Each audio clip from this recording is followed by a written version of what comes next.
Inclusive el Partido Aprista decía, no, esto debe entregarse a una sala de la Corte Suprema.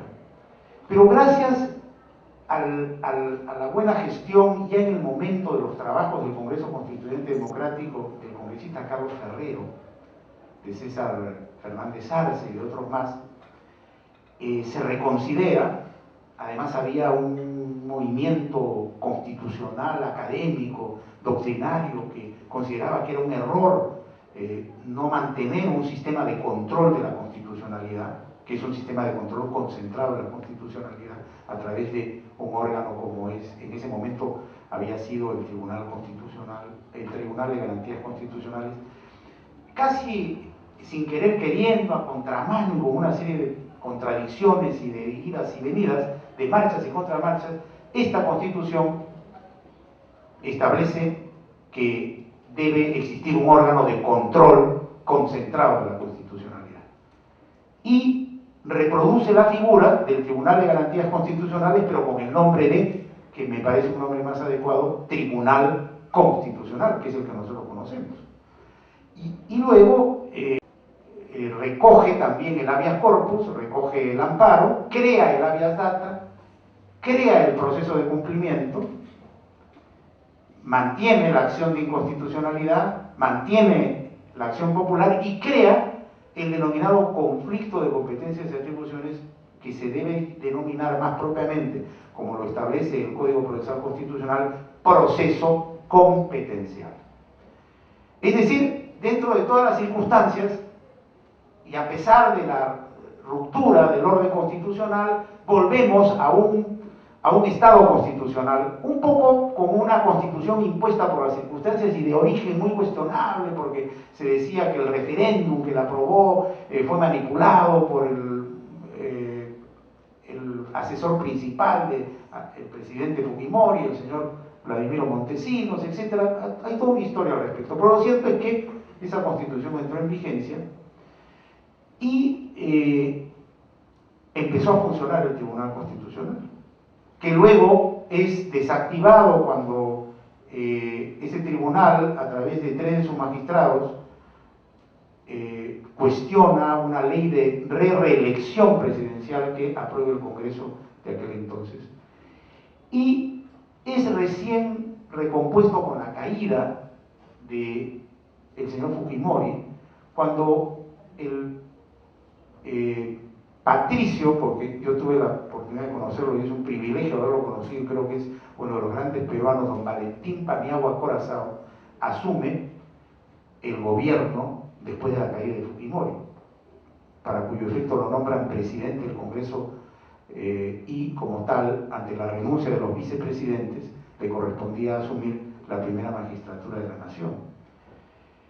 Entonces, en ese gobierno de don Valentín Paniagua, se repone a los magistrados que habían sido destituidos por el Congreso, pero que habían obtenido ya una sentencia favorable de la Corte Interamericana de Derechos Humanos, y empieza el tribunal una etapa distinta, una etapa que podríamos decir recién muestra, en lo que se refiere al proceso de inconstitucionalidad o al control de la constitucionalidad, las bondades de ese sistema de control concentrado. Es decir, un tribunal que empieza a funcionar, y empieza a funcionar avalado por un gobierno democrático que había asumido el poder dentro de una coyuntura muy difícil, que era el desprestigio y la caída de Fujimori. En circunstancias, yo diría, que antes no se habían producido y que debemos todos sopesar para comprender el rol que nos toca en este momento en la historia del Perú. Porque con todo lo que se supo de la corrupción del segundo gobierno de Fujimori, con los vladivideos que salieron en la televisión, etc., digamos, la cúpula militar de aquel entonces quedó totalmente desprestigiada. Y por lo tanto, no existía autoridad moral en las Fuerzas Armadas para volver a romper el orden constitucional. Y esto se demostró cuando el propio sistema, con sus defectos y sus virtudes, canaliza una salida dentro del marco de la Constitución del 93 a la crisis de Fujimori, a la caída de Fujimori. Y fue capaz el Perú no de volver a la historia tan negativa y tan penosa de otro golpe militar y otra dictadura para después volver a otra constitución, sino fue capaz de salir dentro de esa contingencia, recomponiendo el Tribunal Constitucional como un gobierno de transición que al final habilitó la transferencia al expresidente Toledo y de este al presidente Alan García. Pero en esa coyuntura, la sociedad civil, frente al desprestigio de los partidos políticos, de la clase política, empieza a tener un rol más protagónico. Y yo diría que hoy en el Perú vivimos la gran oportunidad de la sociedad civil, porque ya ha caído el militarismo, y no creo que vuelva a levantar cabeza, el militarismo entendido como el movimiento de algunos oficiales de alto rango de las Fuerzas Armadas que rompían el orden constitucional, no en sí del rol patriótico e importantísimo de la Fuerza Armada como la institución. Y yo creo que en gran medida ha caído la clase política. Yo creo que hoy vivimos una etapa en donde no hay credibilidad en la clase política. Y cada vez que vemos estas escenas en televisión, de todo lo que nos transmiten a diario, de lo que ocurre en el Congreso, lo que ocurre en los partidos políticos, nos damos cuenta de que en puridad han perdido credibilidad. Y por lo tanto es el momento de la sociedad civil, de las organizaciones civiles, que están asumiendo un rol protagónico. Es el momento en que todos los ciudadanos peruanos entendamos que hay que construir un Estado constitucional. Y dentro de este contexto, conocen o van a conocer y van a trabajar con él. Fíjense todo lo que hemos tenido que recorrer para llegar al Código Procesal Constitucional. A veces uno ve un código y lo ve como un conjunto de normas que regulan un determinado tema, pero ese código es consecuencia de toda una trayectoria para llegar a ese punto.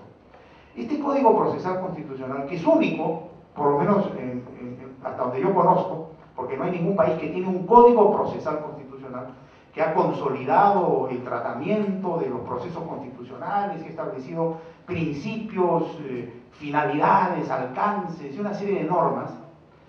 Este Código Procesal Constitucional ya reguló con mucho mayor precisión el proceso de inconstitucionalidad y los demás procesos, por cierto, estableciendo que el proceso de inconstitucionalidad, como también lo ocurre con el caso del proceso de acción popular, pero respecto de las normas de rango infralegal, tiene como finalidad garantizar la primacía normativa de la Constitución. Es decir, tiene por finalidad garantizar que las normas constitucionales sean respetadas y cuando se produce una infracción a la Constitución, el Tribunal Constitucional pueda dejar sin efecto esas normas infractoras de la Constitución. Este código además establece que hay varios tipos de infracciones a la Constitución, que podríamos denominar causales de inconstitucionalidad. La Constitución del 79 y la del 93 establecían solamente dos causales, por la forma o por el fondo. Pero este código enriquece estas causales. Obviamente, reconfirma y regula la causal de infracción constitucional por la forma y la causal de inconstitucionalidad por el fondo. Pero crea otro tipo de infracciones o reconoce otro tipo de infracciones. Por ejemplo, la infracción directa, la infracción indirecta, la infracción parcial, la infracción total a la Constitución. Y en el artículo pertinente del Código Procesal Constitucional se establece casi textualmente las infracciones a la Constitución pueden ser de forma, de fondo, directa, indirecta, total o parcial. Es decir, robustece las causales de inconstitucionalidad. ¿Cuándo se da una infracción constitucional por el fondo? Cuando una norma con rango de ley, que puede ser una ley que dicte el Congreso, que puede ser un decreto legislativo que dicte el Poder Ejecutivo en virtud de una delegación de facultades que le hace el Poder Legislativo, que puede ser un decreto de urgencia que dicte el Poder Ejecutivo frente a una situación de, digamos, extraordinaria, en donde se deben dictar medidas económicas, dada la situación coyuntural, que puede ser una ordenanza municipal, que puede ser una ordenanza regional, que puede ser el reglamento del Congreso de la República, o puede ser un tratado internacional que tiene el rango de ley. Cuando esta norma con rango de ley afecta el contenido material de la Constitución y por lo tanto desconoce los principios, valores y normas que inspiran la Constitución. Y aquí quisiera hacer un paréntesis importante. El Tribunal Constitucional ha distinguido, y es algo que ustedes deben tener en cuenta, entre dos conceptos: la disposición de la norma.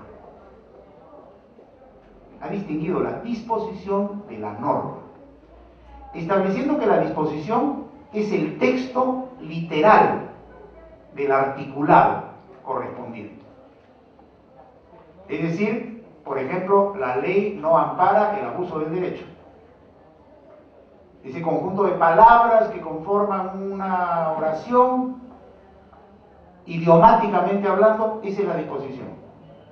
La norma es el contenido de la disposición, para cuyo efecto el tribunal tiene que interpretar la disposición en cuanto a sus alcances, y lo hace teniendo en cuenta muchos elementos, pero principalmente los principios que inspiran la Constitución, los valores que inspiran la Constitución y el contenido puntual de cada disposición constitucional. Es decir, es algo así como si habláramos de un dentrífico. La disposición es el estuche.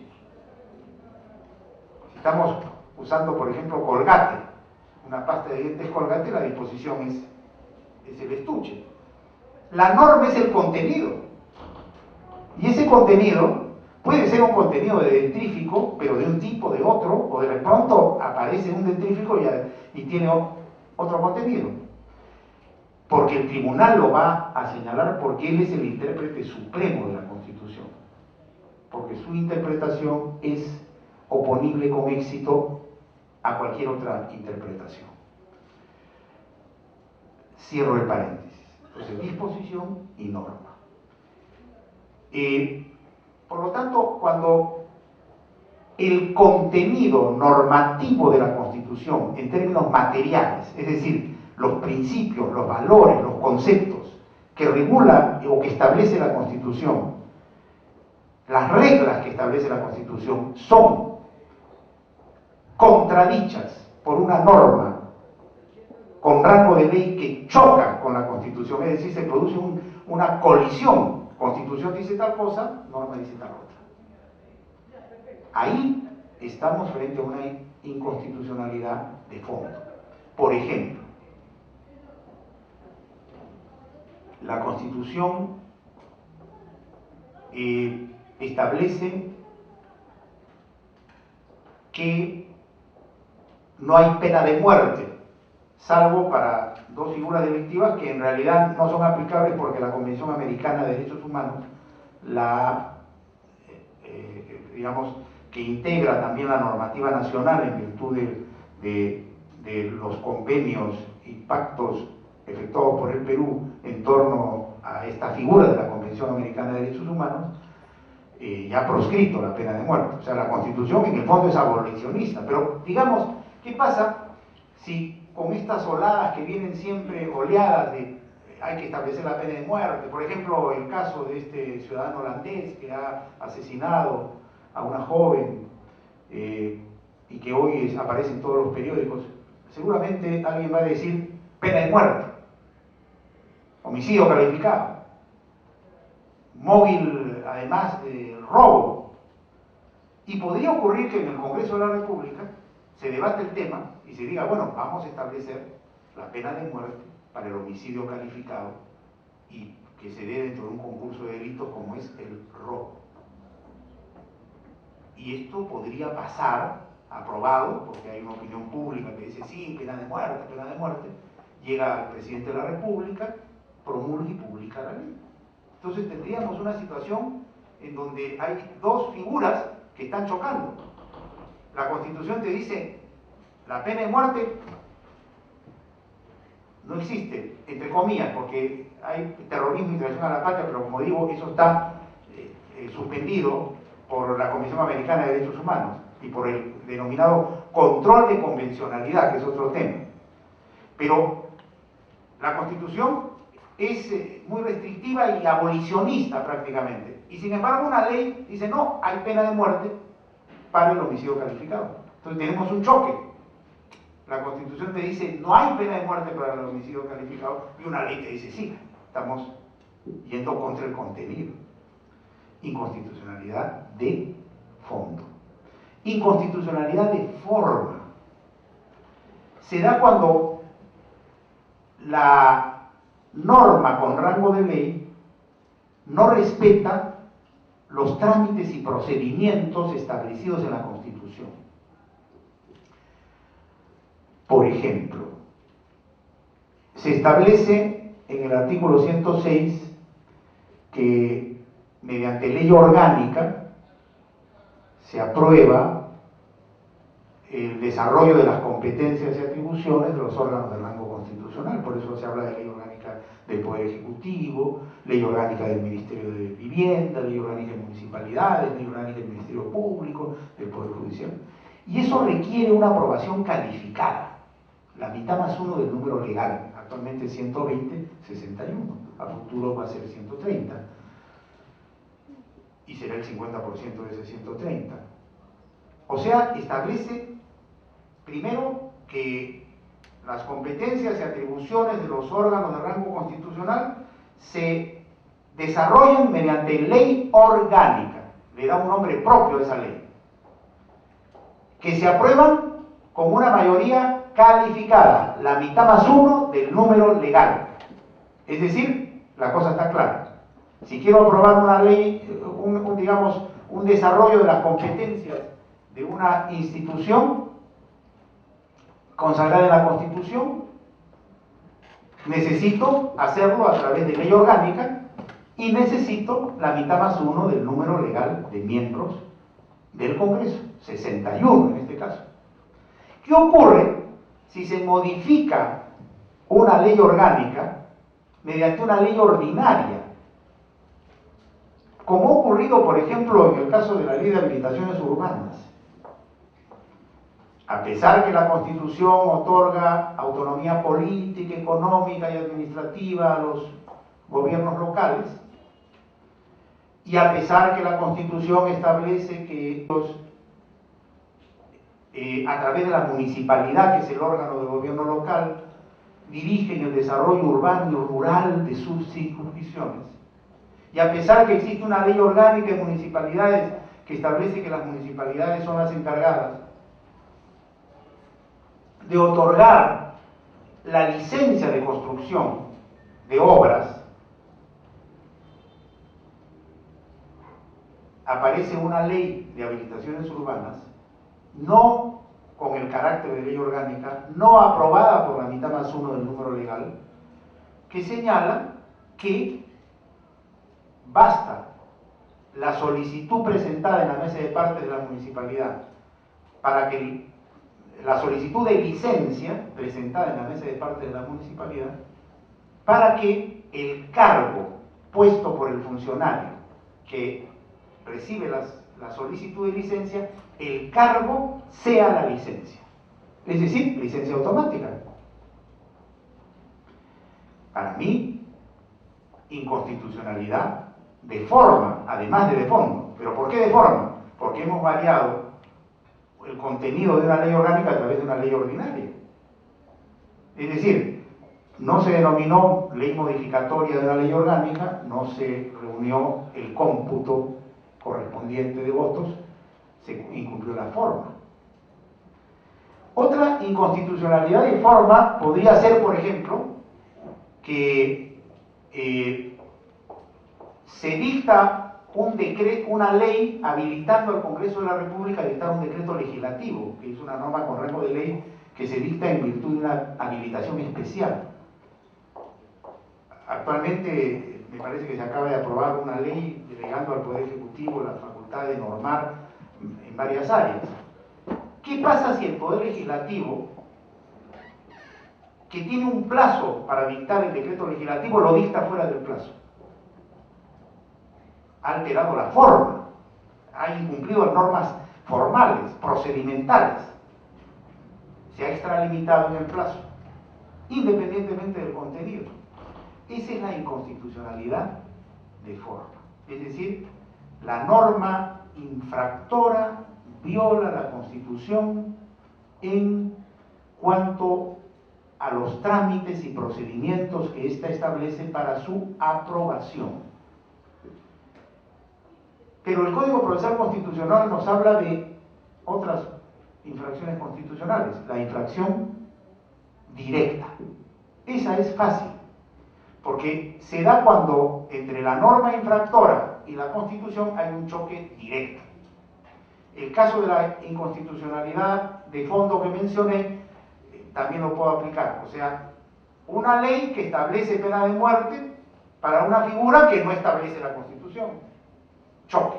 Está directamente produciéndose un choque entre la Constitución y la norma impugnada. Pero hay además la figura de la inconstitucionalidad o infracción constitucional indirecta, que para muchos resulta un poco difícil de entender. Sin embargo, es fácil si nosotros señalamos lo siguiente.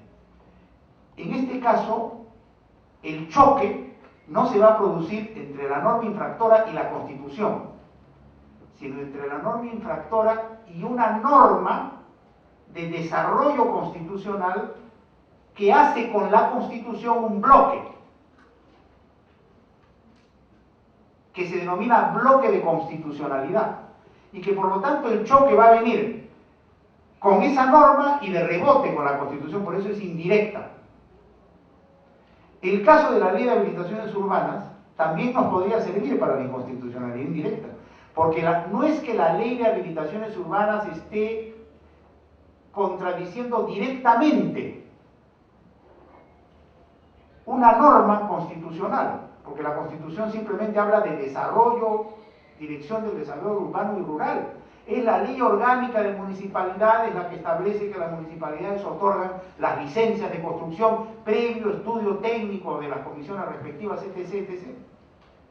Entonces, esta ley de habilitaciones no choca de frente con la Constitución, choca con la ley orgánica que hace con la Constitución lo que se denomina el bloque de constitucionalidad municipal. Es decir, la Constitución extiende sus normas a un nivel infraconstitucional cuando se trata de regular el desarrollo de las competencias y atribuciones de los órganos del Estado, y en otros casos que la misma Constitución señala que se regulan a través de normas de desarrollo constitucional. Es decir, aquí estamos ya frente a una figura distinta. La contradicción no se da a nivel constitucional, se da a nivel de norma con rango de ley y de rebote, si cabe el término, de rebote con la Constitución. Inconstitucionalidad indirecta. La inconstitucionalidad total es cuando toda una norma, digamos, toda una ley o norma con rango de ley es cuestionada y se anula totalmente. La inconstitucionalidad parcial es cuando una parte de esa ley se anula, o una parte de un artículo de esa ley. Es decir, yo impugno toda la ley orgánica de habilitaciones urbanas. Si me declaran inconstitucional la ley, inconstitucionalidad o infracción total. Pero si me dicen no, solamente son inconstitucionales, ¿cómo viene el tiempo, doctor? Sí, porque los profesores que nos tenemos vocación, pues empezamos a hablar y nos tienen que parar. Seguimos, ya me olvido del tiempo. En ese caso, cuando totalmente se anula la norma con rango de ley, inconstitucionalidad total. Cuando se anula una parte, inconstitucionalidad parcial. Hay algunos que discuten y dicen, no, si yo estoy solamente impugnando alguno de los artículos de una ley y el tribunal me los anula totalmente, esos artículos es total, y si me anula una parte es parcial. Bueno, es un debate doctrinario, académico, que habrá que desarrollar a futuro. Pero lo cierto es que el legislador ha establecido estas modalidades. Ahora, este proceso de inconstitucionalidad es un proceso de instancia única, porque va a ser conocido solo por el Tribunal Constitucional. Ante él se presenta la demanda, ante él se contesta la demanda, ante él se ve la causa y es él el que resuelve mediante sentencias que tienen la calidad de cosa juzgada. Y las sentencias tienen efectos generales. En la doctrina se denomina erga omnes, es decir, efectos anulatorios generales. Por lo tanto, estamos frente a un proceso especialísimo, sui generis, a cargo exclusivo y excluyente del Tribunal Constitucional, que tiene por objeto que el Tribunal Constitucional revise si una norma con rango de ley es constitucional o no, y que habilita al Tribunal Constitucional a dejar sin efecto esa norma, y por lo tanto esa norma ya no regirá más desde la publicación de la sentencia de inconstitucionalidad. ¿Quiénes pueden iniciar ese proceso?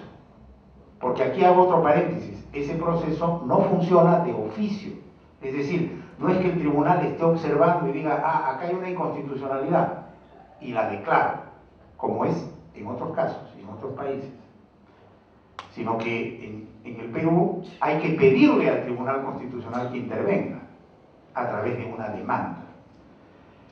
¿Quiénes pueden demandar?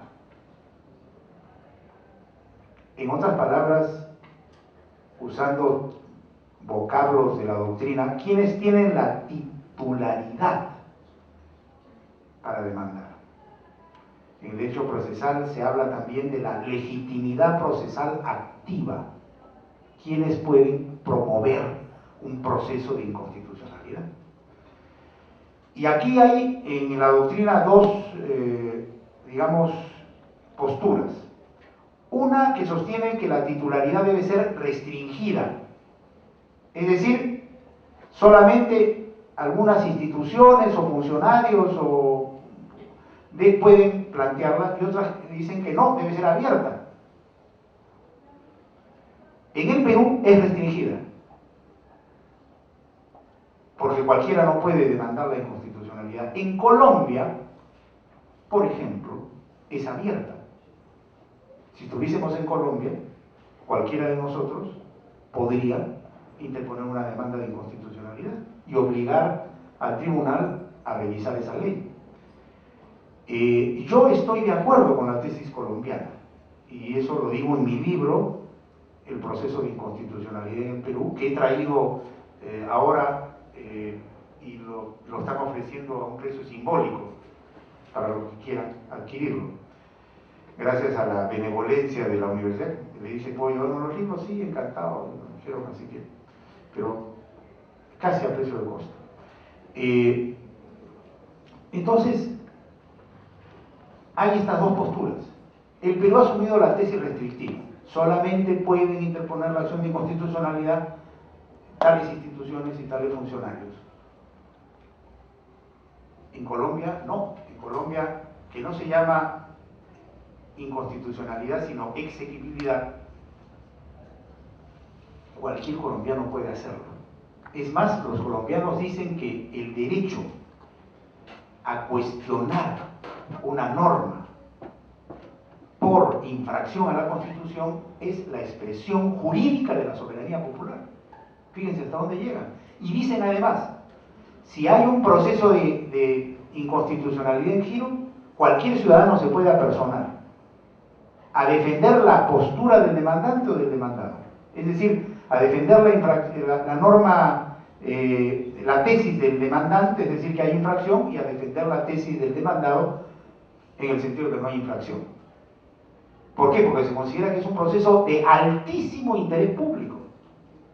Y yo les doy la razón, porque cuando el Congreso traiciona la Constitución y dicta una ley contraria a la Constitución, nos está tocando a cada uno de nosotros. Porque esa Constitución se ha dado porque nosotros, que somos titulares de una cuota del poder político, hemos encargado a una asamblea constituyente que elabore una Constitución que expresa nuestra voluntad como titulares del poder político. Entonces los colombianos dicen, no entendemos cómo se restringe si cada uno de nosotros somos actores principalísimos en esa Constitución, y cuando alguien osa o se atreve a vaciarla de contenido, pues Dios mío, ¿quién mejor que nosotros para salir al frente a defenderlo? Y el sistema colombiano tiene asidero inclusive en el mismo Kelsen, ¿eh? Porque Kelsen, cuando escribe su famosa obra sobre la jurisdicción constitucional, Kelsen dice que lo ideal sería establecer una actio popularis, es decir, que habilitara a cualquiera a iniciar el proceso de inconstitucionalidad. Pero en ese momento, dice, quizás va a recargar mucho, va a complicar el manejo, y como recién se estaba instalando o instaurando este sistema, pues ahí se queda Kelsen. Pero Colombia ha demostrado que no se produce ni un caos, ni que se desarma todo, etcétera, etcétera. Además, Colombia tiene una norma parecida desde la Constitución de Cundinamarca, anterior a la fundación de Colombia, de 1811. O sea, los colombianos son recontra precursores en ese tema. Y acá estamos, para mí, con debilidades, ¿no? Y restringimos el acceso a la acción de inconstitucionalidad. Entonces, ciertos órganos y ciertos funcionarios pueden interponer demanda de inconstitucionalidad. Por ejemplo, el presidente de la República. Últimamente se han dado unas ordenanzas municipales en el tema del transporte, y el Consejo de Ministros ha autorizado al presidente de la República, a través del procurador respectivo, a interponer una demanda de inconstitucionalidad. Entonces hay titularidad restringida. Y el trámite es relativamente sencillo, ustedes lo tienen regulado en el Código Procesal Constitucional. Se presenta la demanda dentro del plazo respectivo. ¿Cuál es el plazo para interponer la demanda de inconstitucionalidad? ¿Lo saben ustedes? ¿Cuántos años? 6 años. ¿No es cierto? Ya. Se presenta dentro del plazo, se admite la demanda o se puede rechazar, pero si se admite, se corre traslado al órgano emisor, y luego de la contestación o sin ella, se señala fecha para la vista de la causa, y luego se sentencia y se manda a publicar la sentencia. Y con esto termina el proceso de inconstitucionalidad.